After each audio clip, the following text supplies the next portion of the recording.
Bonjour à tous, voilà une nouvelle vidéo. Aujourd'hui je vais vous parler d'une plante que vous connaissez tous aussi, mais qui a beaucoup de qualités, c'est le calendula.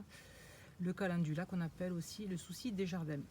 Donc c'est une plante qui est très facile à cultiver, c'est une plante qui est facile à semer. Vous pouvez trouver les graines ici, voilà, on appelle ça des akènes, qui sont des petites graines en forme de demi-lune. Voilà, une fois qu'elles vont être sèches, on va pouvoir les semer. Voilà, il y en a ici. Donc ce sont des graines qui sont à nombreuses, puisque la plante va quand même se développer assez vite. C'est une plante de la famille des astéracées. Alors attention aux astéracées, elles peuvent être allergisantes. Famille des marguerites. C'est une plante qui va pousser quand même pratiquement toute l'année. Moi j'ai des fleurs quasiment toute l'année. Elle est très facile à cultiver, comme je vous ai dit, elle se plaît assez facilement dans les jardins.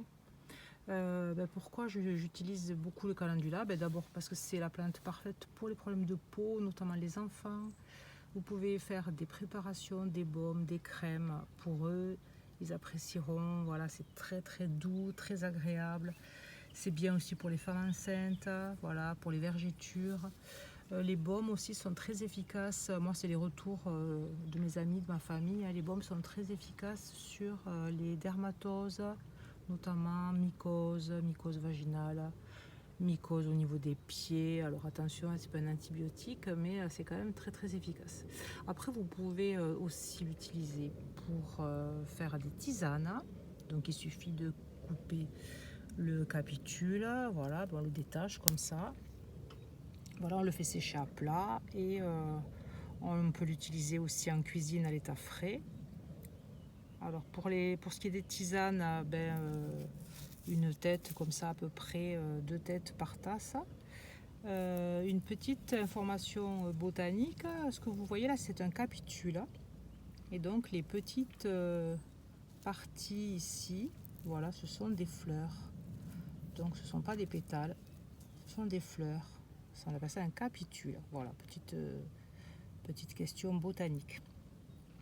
On peut aussi faire une très bonne teinture qui va être efficace sur les plaies, petites plaies, toujours, petites plaies, et pour éviter les infections. Alors, la principale indication du calendula: peau irritée, peau abîmée, peau asséchée, petite dermatose. Voilà en gros ce que je peux en dire. Voilà, écoutez, à bientôt pour de nouvelles aventures.